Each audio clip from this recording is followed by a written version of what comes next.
வீடு, இவர் ஏன் புருஷன், இவங்க எல்லாம் ஏன் சொந்த பந்தங்க? எனக்கு இந்த வாழ்க்கை புடிச்சு போறதுல என்ன தப்பு இருக்குன்னு கேக்குறேன். இங்க பாருங்க, என்னதே இருந்தாலும் உமாவை இப்படி பேசுறது தப்பு. இத்தனை உங்களை அவ பத்திரமா வச்சு பாத்துக்கிட்டால, அவளை நீங்க இப்படி எடுத்து பேசுறது உங்களுக்கு நியாயமா தெரியுதா? என்னங்க நீங்க? இவங்களுக்கெல்லாம் தான் என்ன தெரியலன்னா என் கூட வாழ்ந்தவரு நீங்க, உங்களுக்கு கூடவா என்ன தெரியல? நீங்களும் மேரி மேரின்னு சொல்லி என்ன வேதனைப்படுத்துறீங்களே.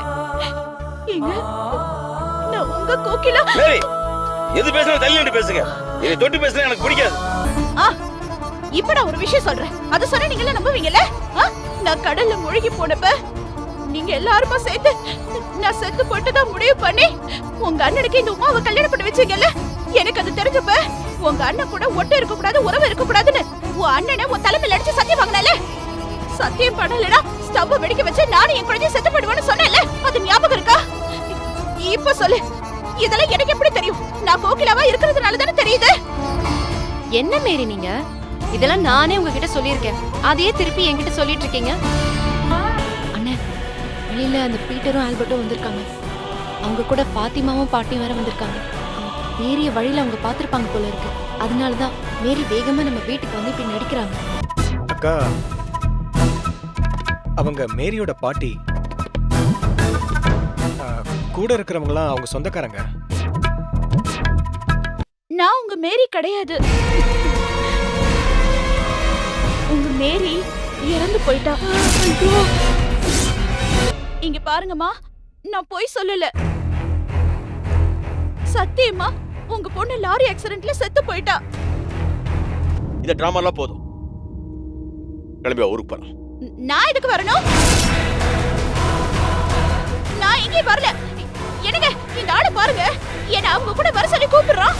மேரி, இவங்க யாரும் உன்னை காப்பாத்த வர மாட்டாங்க. இவங்களால உன்னை காப்பாத்தவும் முடியாது. வெளியே கார் நிக்குது, வந்து வண்டியில ஏறு, வா போலாம். போலீஸை கூப்பிடுங்க, இல்ல மிலிட்டரியே கூப்பிடுங்க. அதுக்கு முன்னாடி நாங்க ஒரு ஆளை கூப்பிடுறோம், பாக்குறீங்களா?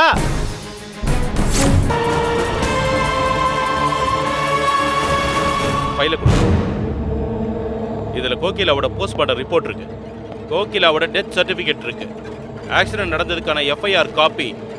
இது எல்லாத்தையும் சப்மிட் பண்ணி கோகிலாவோட இன்சூரன்ஸ் பணத்தை வாங்குனீங்கல்ல, அதுக்கான டாக்குமெண்ட் இது எல்லாமே இதுல இருக்கு, பாக்குறீங்களா?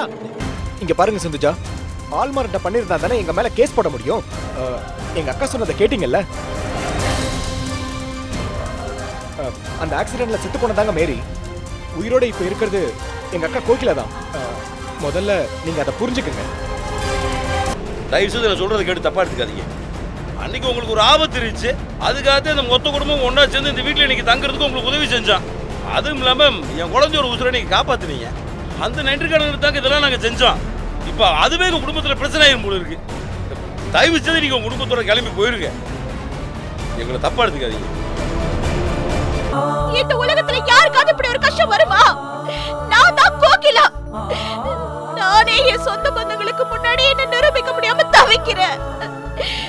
நான் எப்படி இவங்களை எல்லாம் நம்ப வைக்க போறேன்னு எனக்கு தெரியலையே.